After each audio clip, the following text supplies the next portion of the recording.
Comienza el hormigueo de hinchas en el Mario Alberto Kempes, pero hoy no convoca a la primera división.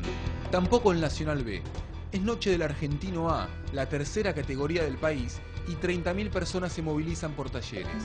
De la misma saga de ¿es verdad que descendió River? Y ¿cómo es posible que Central juegue hace 3 años en la B? Ahora llega ¿quién explica que Talleres vaya por su cuarta temporada en el Argentino A? Dos grandes de la T intentan explicar lo que no existe, una única verdad.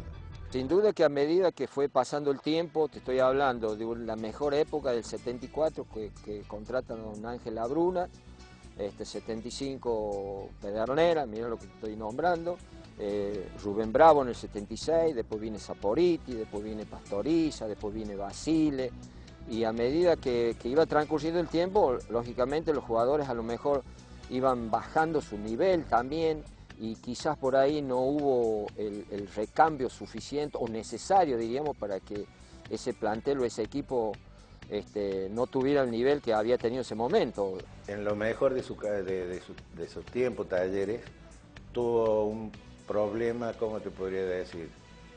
Donde hubo un presidente que fue uno de los mejores acá en Córdoba, que es Amadeo Nochetelli, y que a Talleres lo llevó a donde tenía que estar. Pero la gente, algunos de los que estaban con él, iban socavando, ¿me entendés? O sea, se veían las cosas buenas y no se veían las cosas malas que estaba pasando en ese momento. Talleres tiene la grandeza de los que abrieron un camino.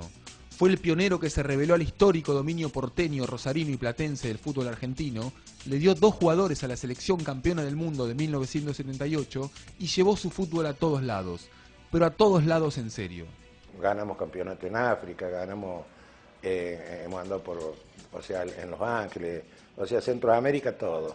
Anduvimos por el Cairo, el Zaire, qué sé yo, un montón de lados que ningún equipo puede haberlo hecho en eso, ¿no? Yo conozco mucho más parte del mundo por Talleres, porque Talleres viajó, hacíamos giras por todo el mundo, como se dice. Conocí más el mundo por Talleres que por la selección. En ese tiempo nosotros le ganábamos a cualquiera.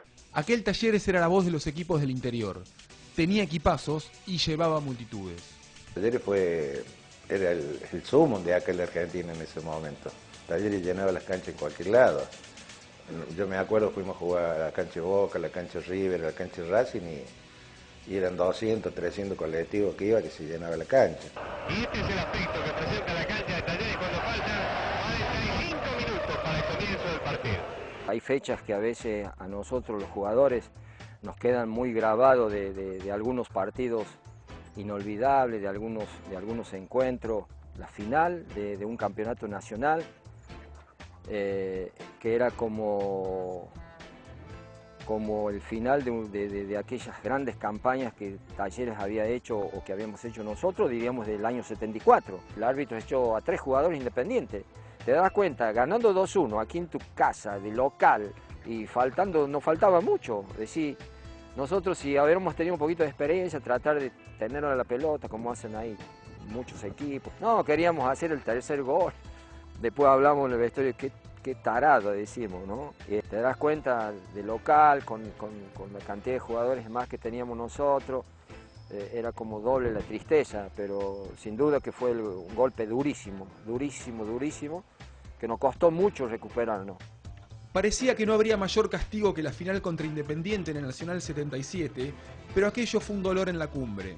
Y aunque años más tarde llegaría a la Conmebol, la decadencia en la cancha, la quiebra en la economía y dirigentes con prontuario policial ya tocaban la puerta. Talleres es un club que quebró el 28 de diciembre de 2004, que es justo el 28 de diciembre el Día de los Inocentes, pero para Talleres no fue ninguna inocencia, sino que el club terminó cayendo con una deuda de prácticamente 50 millones de pesos, que fue lo que verificaron los más de 300 acreedores. Hubo un par de gerenciamientos a partir de la concesión de Atelier, una firma que quiere decir taller en francés. Entonces llegó Carlos Ahumada Kurtz, de las cárceles de México al gerenciamiento de Talleres. Les saludamos desde la capital de la República Mexicana en este martes 30 de marzo, día de noticias sin duda llamativas. Hoy se habla de la captura del señor de los sobornos, el argentino Carlos Ahumada Kurtz, quien fue detenido poco antes del mediodía, precisamente en este martes, en Varadero, Cuba. Carlos Ahumada llegó a la Argentina en el año 2007, el día que nevó, aquella nevada histórica después de 77 años, se instaló en Buenos Aires, estuvo preso 4 años prácticamente, logra que se le reduzca la pena y viene a Argentina a salir un poco de todo ese problema y le ofrecen 2 clubes, Rosario Central era uno, Talleres era el otro. La justicia mexicana, a través de Interpol, pide su captura, y él siendo la máxima autoridad de Talleres administrativamente en cuanto a la concesión, fue demorado en los tribunales de Comodoro Pi, bueno, después logró salir y se hizo cargo nuevamente de Talleres, pero bueno, durante su gestión el equipo descendió a la Argentino A. ¿Qué tipo de veneno atacó a Talleres y lo mandó a sufrir contra equipos como Libertad de Sunchales, Defensores Belgrano de Villa Ramallo o Unión de Mar del Plata? Para que ustedes tengan una idea de lo que ha sido en estos 3 años y medio de Argentino A, donde Talleres no ha cosechado logros, no ha llegado ni siquiera a definir un ascenso, ni siquiera ha clasificado para una promoción, lo mejor que ha tenido ha sido justamente el poder de convocatoria de su gente, esa fidelización, esa fidelidad, mejor dicho. Es paradójico porque se da justamente en el peor momento de la historia del club. Y en medio del desastre, Talleres también aprendió que cuanto más bajo se cae, más alto se puede volver a subir.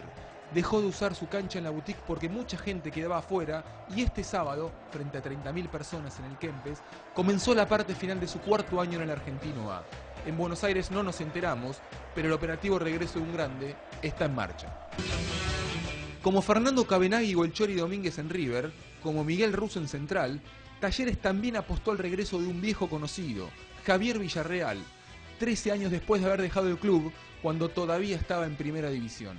Yo estaba en Paraguay en esa época, en ese momento, y seguía, ¿cierto? O sea, vi el descenso del Nacional B al Argentino A y toda la situación que se vivió, y la verdad que bueno, fue doloroso porque una institución grande, ¿cierto? Y ver a un grande caer así, la verdad que uno no se lo imaginaba. Muchas veces es bueno tocar fondo para acomodar las cosas, empezar a fijar bien las metas y salir hacia adelante con más fuerza, ¿no? Por primera vez en sus 4 años en el subsuelo del fútbol del interior, Talleres terminó primero en la fase regular. Villarreal y Gonzalo Clusener son los líderes. El delantero ya hizo 17 goles.